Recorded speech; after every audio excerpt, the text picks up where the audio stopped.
Hi guys, you are watching CS Atul classes.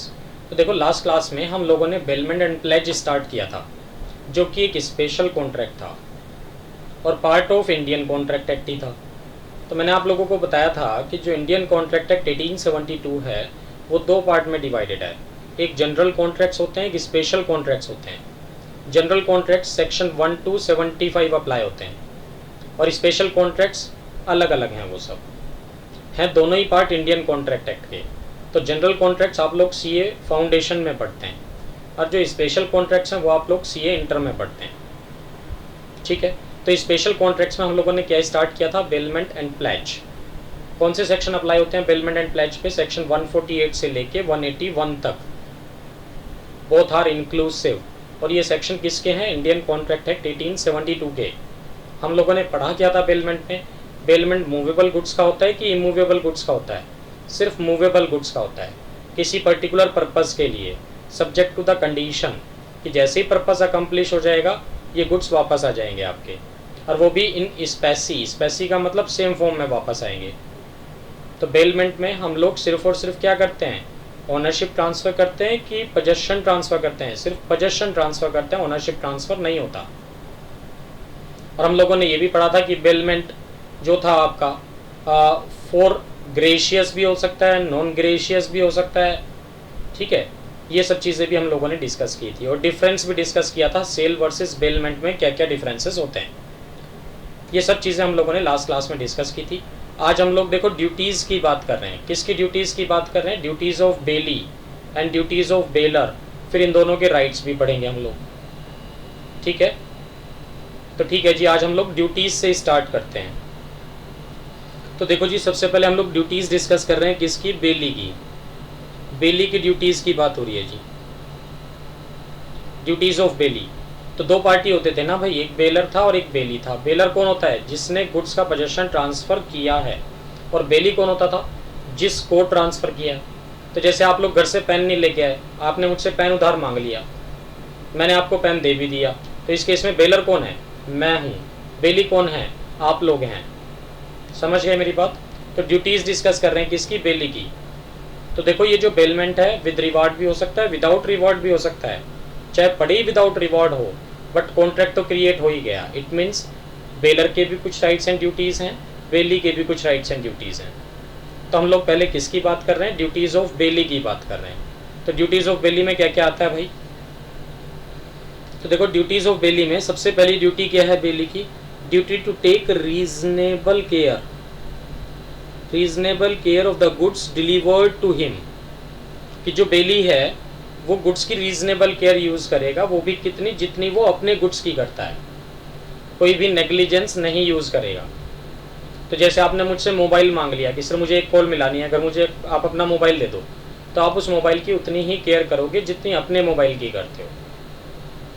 ठीक है, और अगर इन स्पाइट ऑफ रीजनेबल केयर तब भी मेरा मोबाइल डैमेज हो जाता है, चोरी हो जाता है, खो जाता है, तो आपकी कोई गलती नहीं है उस केस में। बट अगर आपकी नेग्लिजेंस रही है तो you will be liable, right? तो देखो क्या कहता है, section 151 states that this duty thus in all cases of bailment the bailee is bound to take as much care of the goods bailed to him as a man of ordinary prudence would under similar circumstances take of his own goods. कहते हैं जितनी care आप अपने goods की करते हो उतनी care इस वाले गुड्स की भी करोगे, जो गुड्स मैंने आपको बेलमेंट पे ट्रांसफ़र किया है ना, ये कहना चाह रहा है। ठीक है,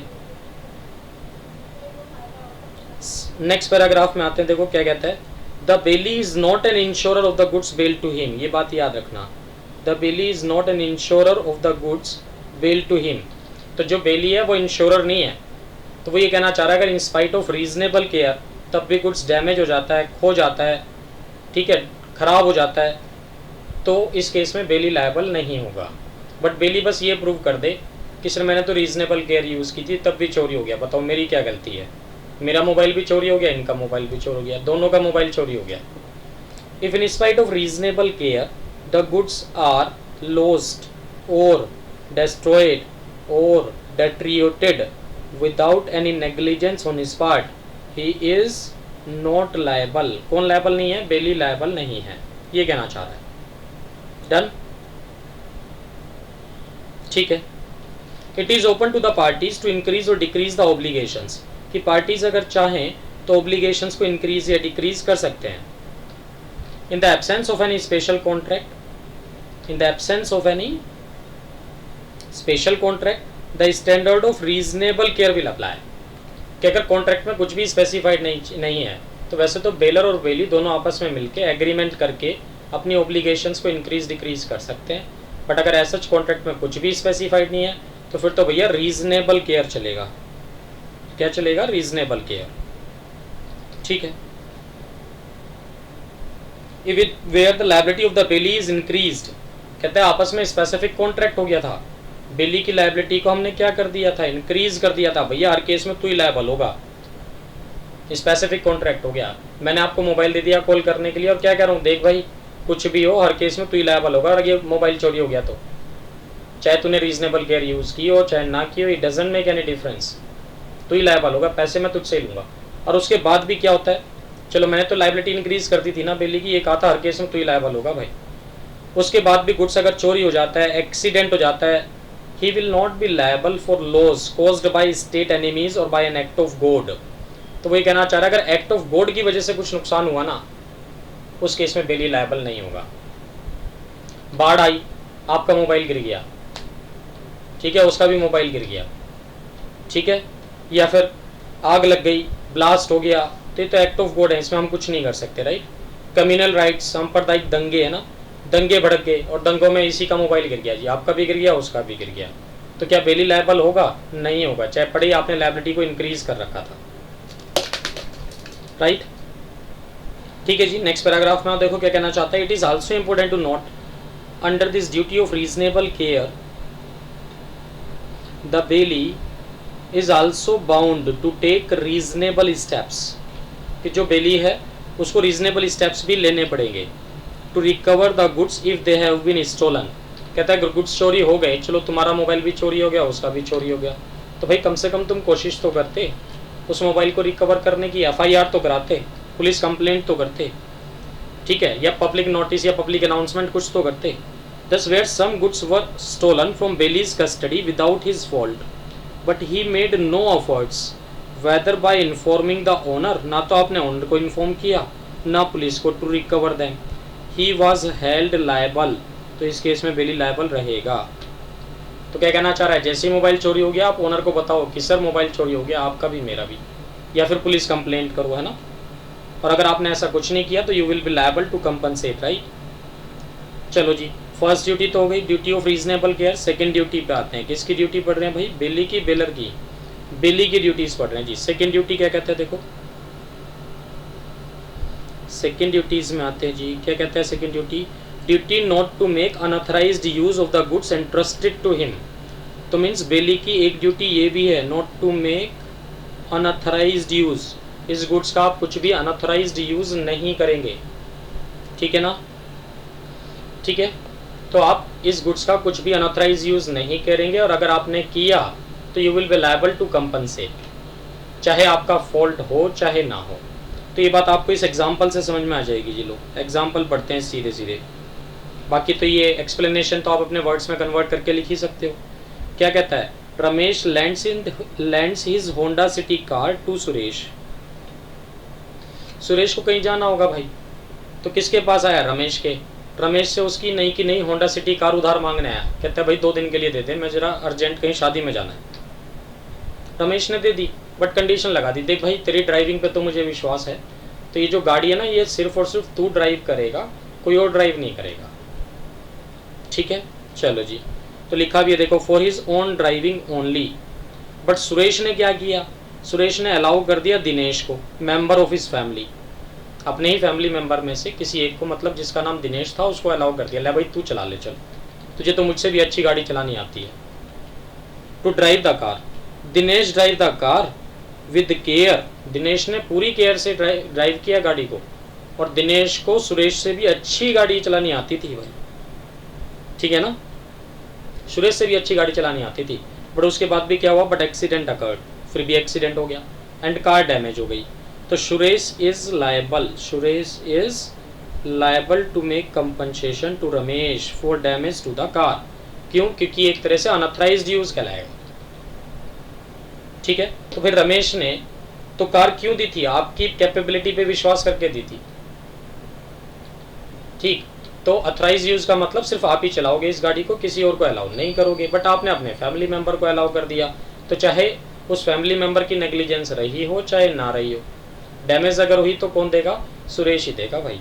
अनऑथराइज यूज कहलाएगा ये तो। चलो जी, थर्ड ड्यूटी पे आ जाओ। तो फर्स्ट ड्यूटी क्या थी? Duty to take reasonable care. Second duty क्या थी? Not to make unauthorized use. Third duty पे आ जाते हैं जी। थर्ड ड्यूटी में क्या कह रहा है देखो, duty not to mix goods, duty not to mix goods build with his own goods. कि एक ड्यूटी ये भी है आपकी, क्या ड्यूटी है? कि आप इन गुड्स को अपने वाले गुड्स के साथ मिक्सअप नहीं करेंगे। ठीक है, और अगर आपने कर दिए तो इसको सेपरेट करने का खर्चा कौन देगा? बेली देगा भाई। क्यों मिक्स किए तूने? किए तो खर्चा भी तुम ही दोगे, कौन देगा? बेली देगा। और अगर वो गुड्स इस तरह से मिक्स हो गए कि इनसेपरेबल हैं, अब वो सेपरेट हो ही नहीं सकते, तो उन गुड्स के पैसे देने पड़ेंगे। अब कौन देगा पैसे? बेली देगा बेलर को। ठीक है, तो फॉर एग्जाम्पल आटा था, आटे दो क्वालिटी का है, एक घटिया क्वालिटी का, एक बढ़िया क्वालिटी का। बेलर अपना बढ़िया फर्स्ट क्वालिटी वाला जो आटा था वो उसके पास बेलमेंट पे रख के गया था कि भाई 10 दिन बाद आऊँगा ले जाऊँगा, बट बेली ने क्या किया? उन दोनों आटों को मिक्स कर दिया, फर्स्ट क्वालिटी और थर्ड क्वालिटी के आटे को। अब आटा थोड़ी अलग अलग हो जाएगा भाई। तो जो बेली है उसकी ड्यूटी है, अब क्या ड्यूटी है?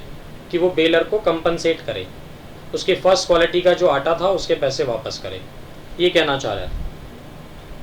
तो देखो क्या कहता है, it is the duty of the bailee that he should not mix his own goods with that of bailor without bailor's consent. If the goods are mixed with the consent of the bailor there is no breach of duty and the bailor and the bailee shall have an interest in proportion to their respective shares, right? But if the bailey without the consent of baler mix up his own goods with those of the baler, whether intentionally or accidentally, the following rules apply। कि अगर बेली mix कर देता है चाहे तो जानबूझ के चाहे अनजाने में, तो ये रूल्स अप्लाई होंगे जी। अगर गुड्स सेपरेट हो सकता है, कैन बी सेपरेटेड और डिवाइडेड, ठीक है, तो बस ठीक है, तो bailee is bound to bear the expenses of separation. उसको सेपरेट करने के खर्चे कौन बियर करेगा? बेली करेगा। फॉर एग्जाम्पल क्या कहते हैं देखो, A bails 100 bales of cotton marked with a particular mark to B. 100 bales of cotton bailment पे दी थी ए ने, किसको? बी को। B without A's consent mixes 100 bales with other bales of his own bearing a different mark. A is entitled to have his own 100 bills returned and B is bound to bear all the expenses incurred in separation। तो इन bills को separate करने के जो खर्चे होंगे कौन beer करेगा? वो बेली करेगा। सेकेंड पॉइंट में आओ, where the goods mixed can not be separated. कि जो गुड्स आपने मिक्स कर दिए वो सेपरेट नहीं हो सकते, अलग अलग नहीं हो सकते, तो भैया ठीक है गुड्स के पैसे दे देना फिर बेलर को, और क्या होगा? The bailee must compensate the bailor for his loss. ठीक है ना, तो बेली कंपनसेट करेगा। For example A bails a barrel of Cape flour worth ₹45 to B. B without A's consent mixes the flour with the country flour of his own worth only 25 a barrel. ठीक है, तो जो floor bailment पे लिया था उसका price क्या है? 45, और जो उसका खुद का था वो 25, दोनों आपस में मिक्स कर दिए उसने। B must compensate, क्या लिखा? B must compensate A for the loss of his floor। तो B क्या करेगा? 45 रुपए के हिसाब से अब पैसे देगा, किसको? बेलर को। ये कहना चाह रहा है, क्योंकि फ्लोर को आप सेपरेट तो नहीं कर सकते, राइट? चलो ठीक है जी। फोर्थ ड्यूटी पे आ जाओ, duty to return the goods. चलो जी, नेक्स्ट ड्यूटी की बात करते हैं। देखो नेक्स्ट ड्यूटी क्या कहता है, duty to return the goods. इसमें क्या कहेगा? कहते हैं बेली की एक ड्यूटी ये भी है। क्या ड्यूटी है? कि जैसे ही पर्पस अकम्प्लिश हो जाए तो बेली ये गुड्स वापस कर देगा, किसको? बेलर को। ठीक है ना, तो क्या कहना चाहता है देखो, सेक्शन 160 क्या कह रहा है, it is the duty of the bailee, it is the duty of the bailee to return और deliver according to the bailor directions. जैसे ही उसका पर्पस खत्म हो जाए बेली इस गुड्स को रिटर्न कर देगा या डिलीवर कर देगा according to the direction of bailor. ठीक है, done. Where there are several joint owners, कहते हैं अगर सेवरल जॉइंट बेलर्स हैं तो किसी भी एक को वापस कर सकता है, तो bailee may return the goods to any one of the joint owners, किसी भी एक को वापस कर सकता है, डन। तो फॉर एग्जाम्पल देखो क्या कहता है, A hires a horse from B for 1 week but A defaults in returning the horse on the due date.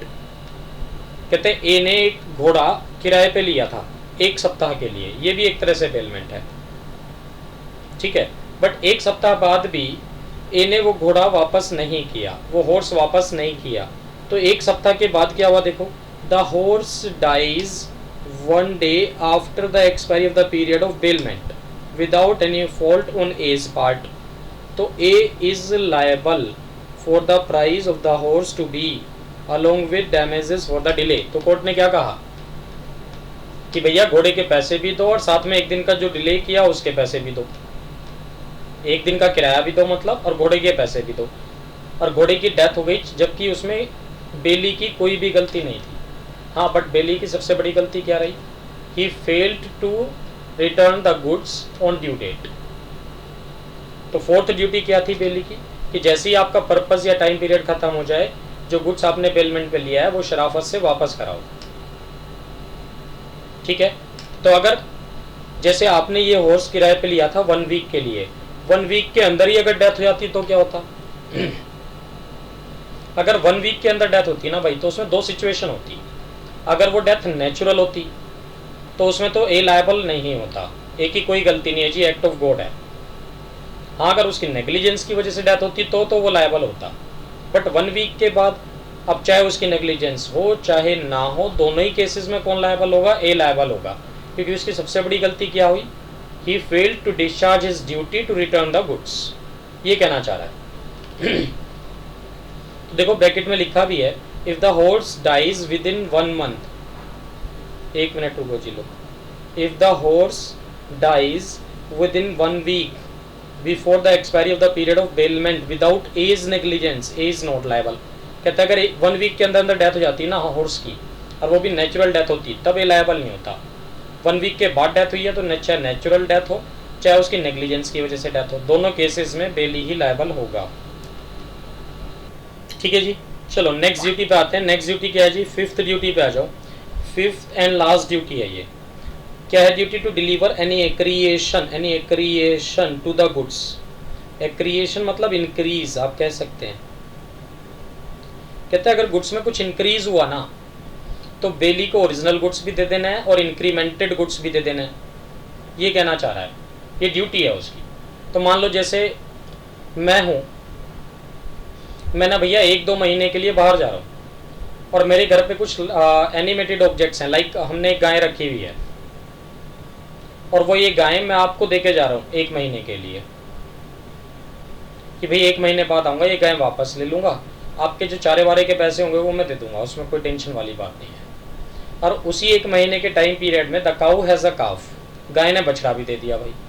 तो जब मैं 1 महीने बाद वापस आऊँगा तो पड़ोसी मुझे गाय देगा कि बछड़ा देगा कि दोनों ही दे देगा?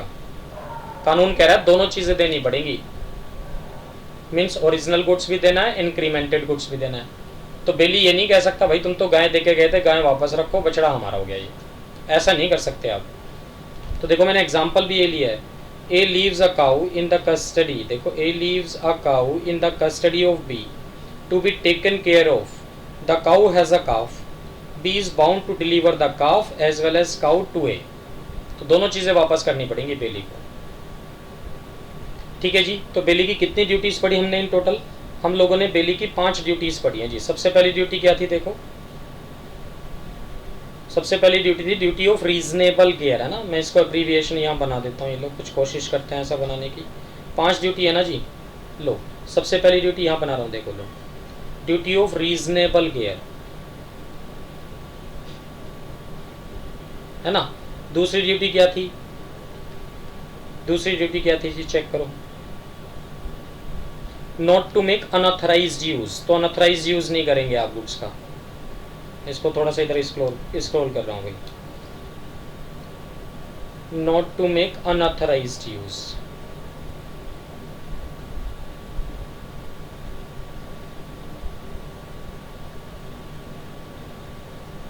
ठीक है जी।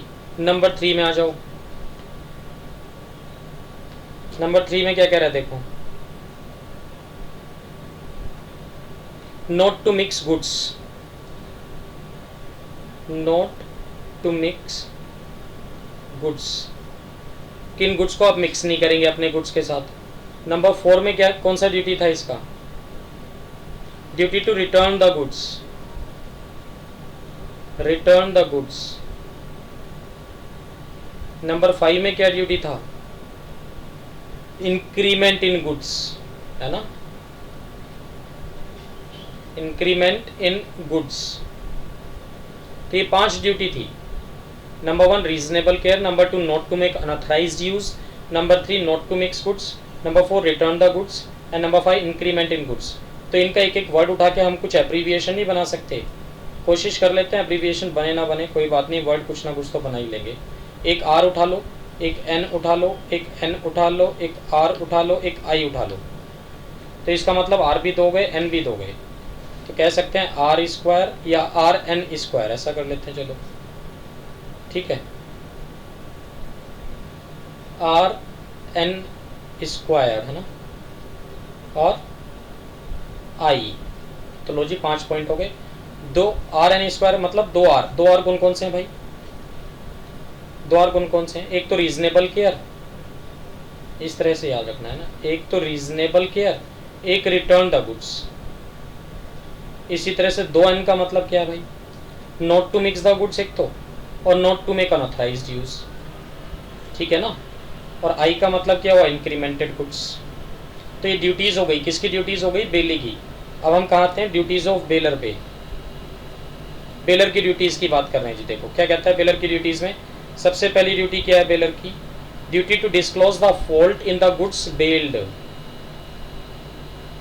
क्या कहना चाह रहा है, कहते हैं बेलर की ड्यूटी है कि अगर गुड्स में कुछ डिफेक्ट हैं बेलमेंट के टाइम पे, तो वो ये फॉल्ट डिस्क्लोज कर दे, किसको, बेली को। अब इसमें ना देखो 2 बातें हैं। अगर आप ग्रेशियस बेलर हैं, ग्रेशियस बेलर मतलब समझ गए ना, चैरिटी कर रहे हैं आप एक तरह से, है ना। आपने मुझसे मोबाइल मांग लिया कॉल करने के लिए, पेन उधार मांग लिया, तो चैरिटी तो है एक तरह से। ग्रेशियस बेलर कहलाऊंगा मैं उस केस में, आपसे कोई पैसे वैसे थोड़ी ले रहा हूं मैं, ठीक है।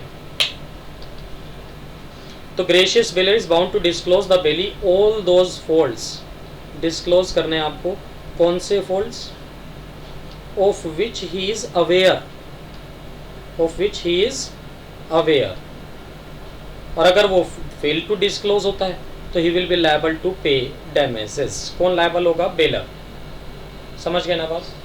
तो ग्रेशियस बेलर के केस में कौन से फॉल्ट बताने हैं, जो बेलर को पता है। For example A lends a horse which he knows to be vicious, vicious मतलब एक तरह से अनसाउंड माइंड का है, सेफ फॉर राइडिंग नहीं है, ठीक है। ए ने हॉर्स उधार दे दिया आपको राइडिंग के लिए, पैसे वैसे नहीं ले रहा है, कुछ आपसे किराया नहीं ले रहा है, तो ग्रेशियस बेलर है कि नहीं है।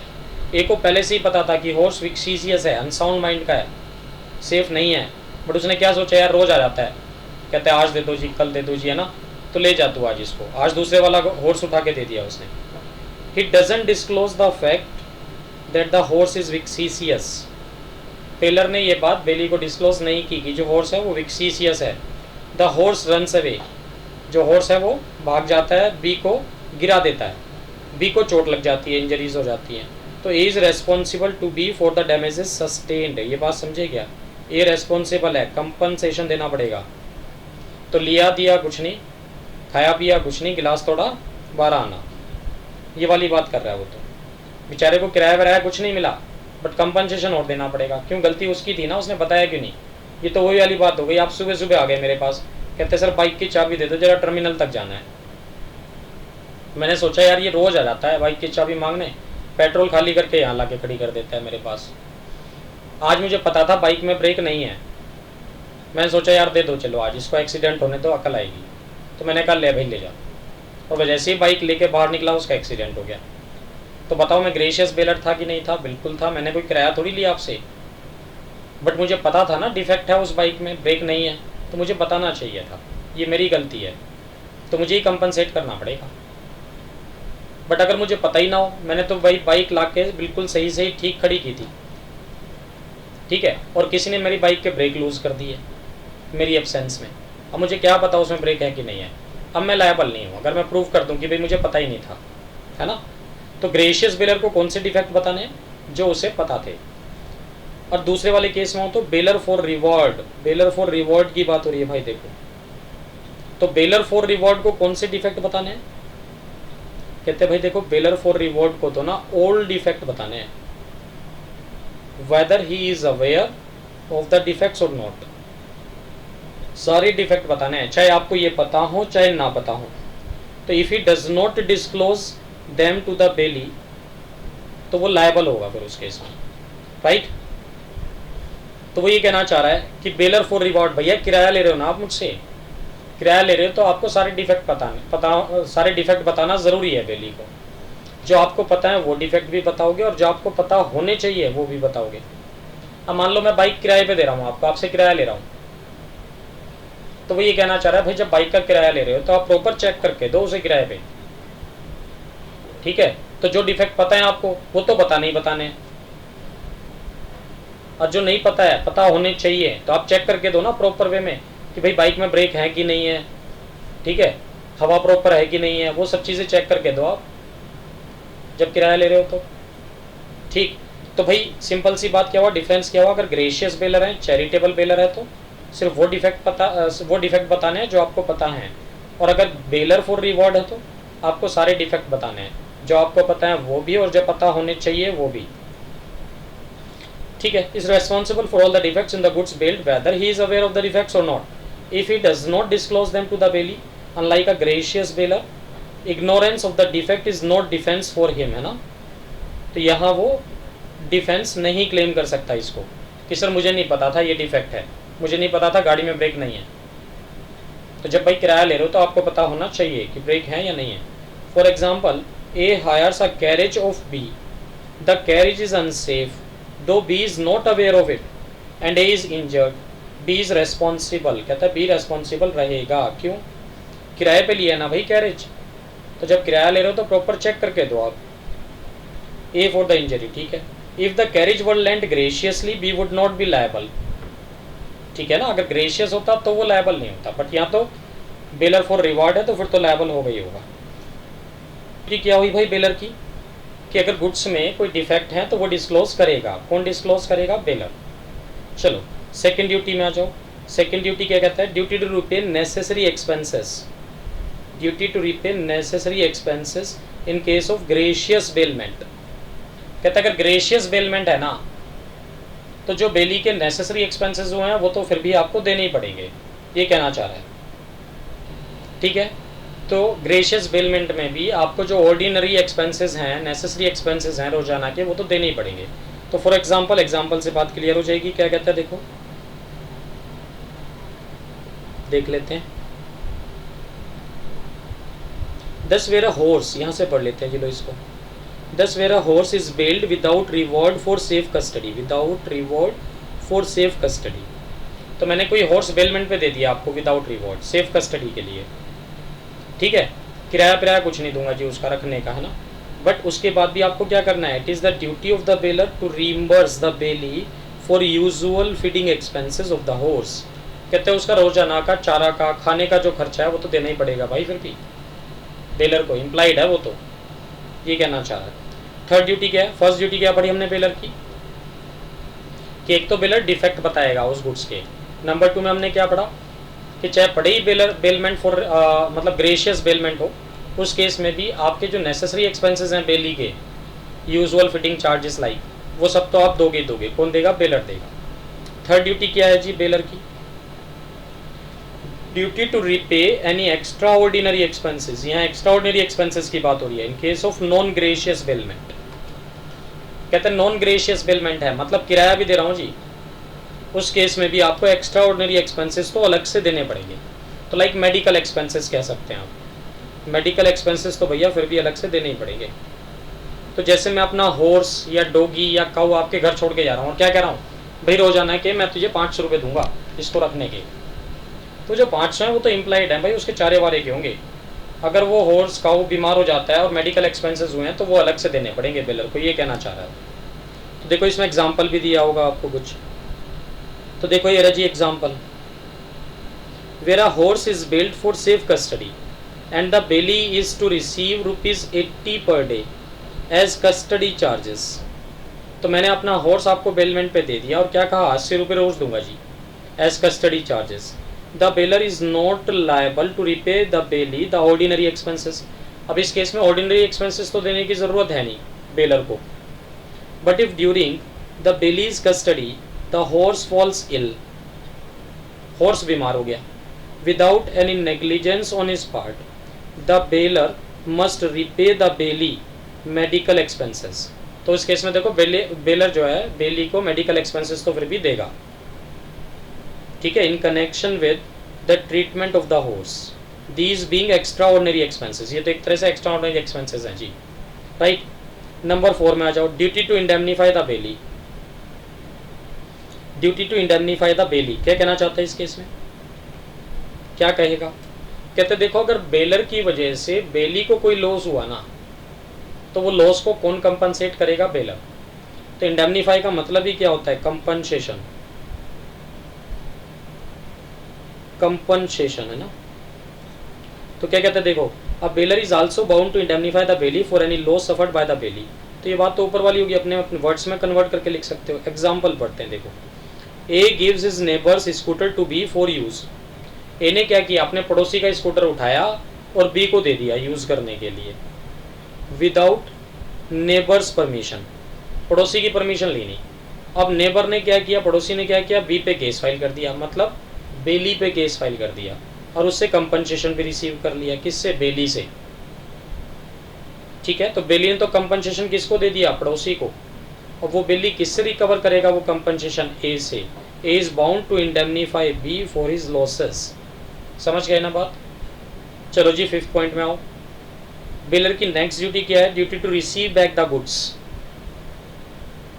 तो देखो बेलर की ड्यूटी भी है, ये बेलर की क्या ड्यूटी है कि जब बेली पर्पस खत्म होने के बाद ये गुड्स वापस देने आए तो आपकी ड्यूटी है कि आप ये गुड्स वापस ले लोगे, राइट। तो it is the duty of the bailor to receive back the goods when the bailee returns them after the time of bailment has expired और the purpose of the bailment has been accomplished.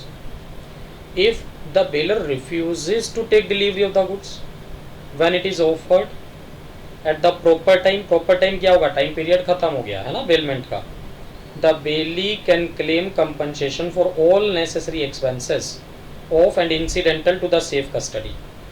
तो क्या कहना चाह रहा है कि भाई जैसे 7 दिन के लिए हॉर्स किराए पे, 7 दिन के लिए वो हॉर्स लेके गया था किराए पे, 7 दिन खत्म हो गए, 7 दिन बाद बेली आया, ले भाई अपना हॉर्स वापस ले ले।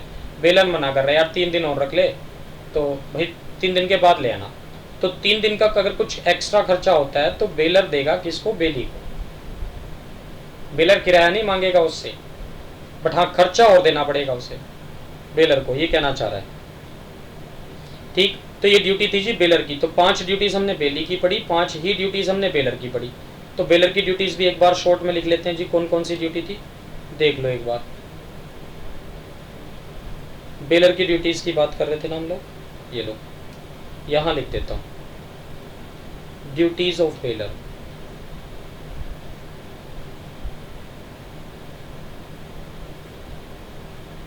नंबर 1,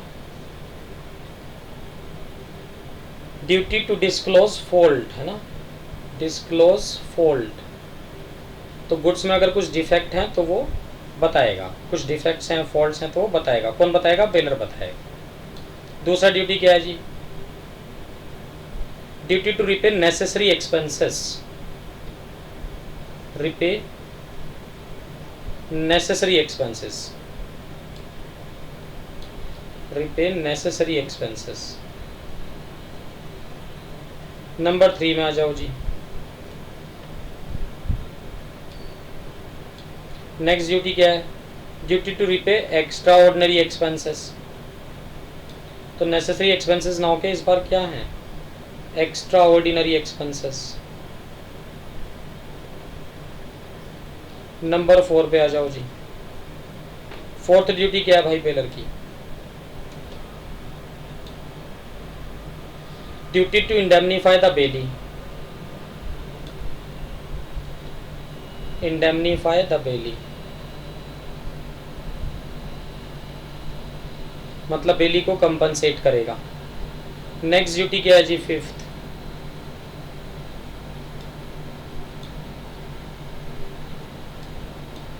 नेक्स्ट ड्यूटी है जी duty to receive back the goods, duty to receive back the goods.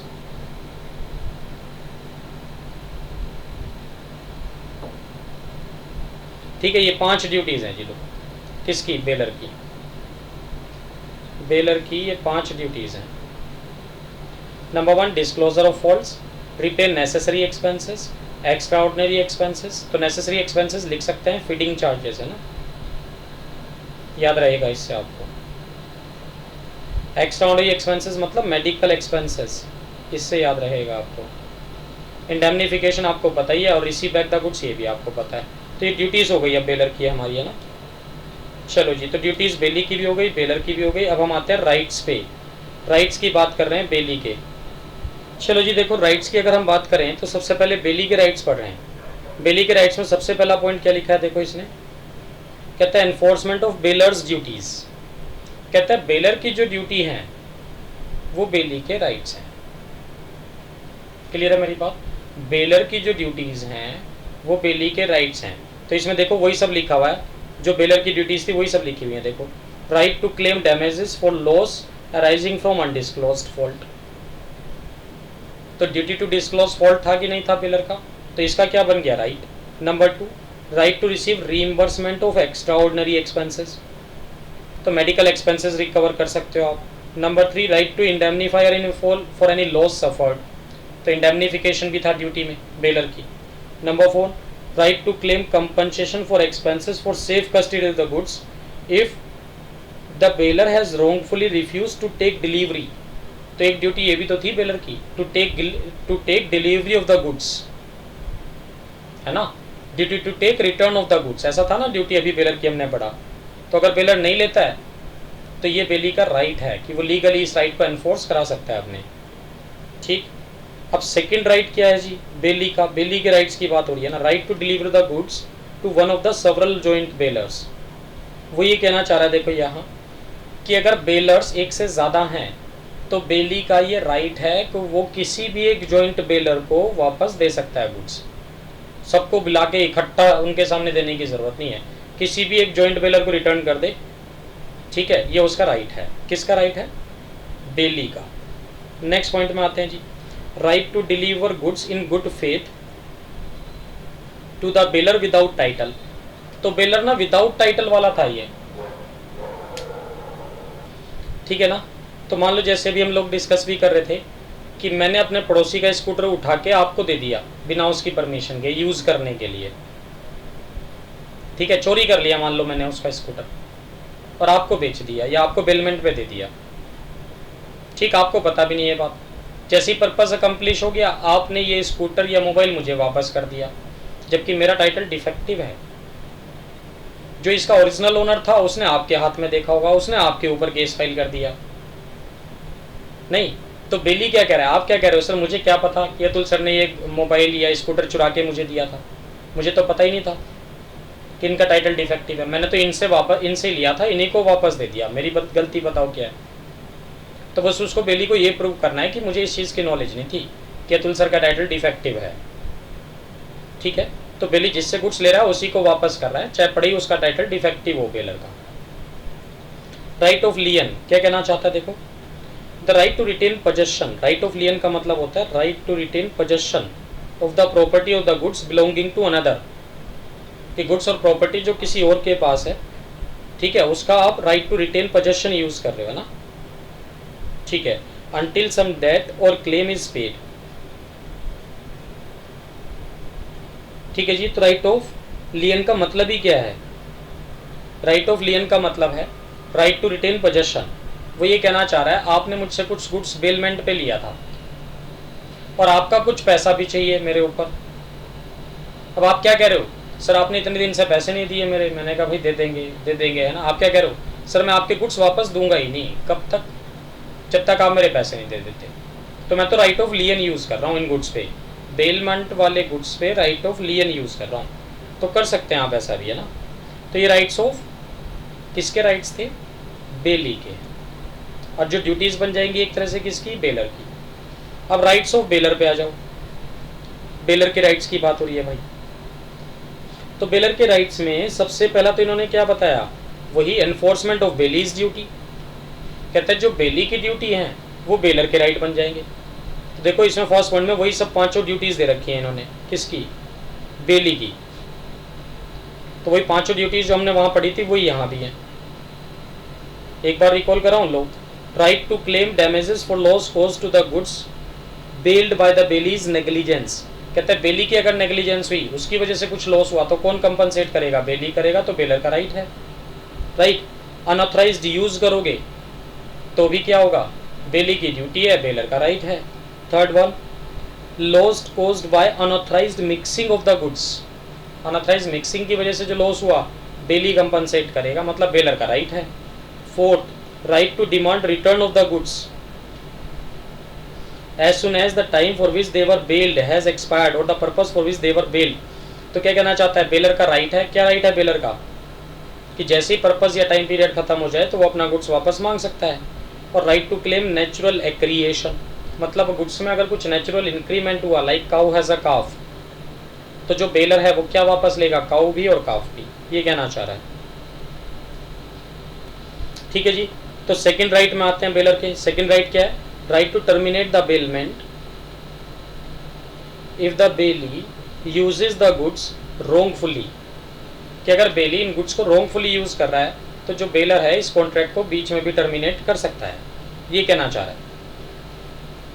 तो देखो एग्जांपल पढ़ते हैं।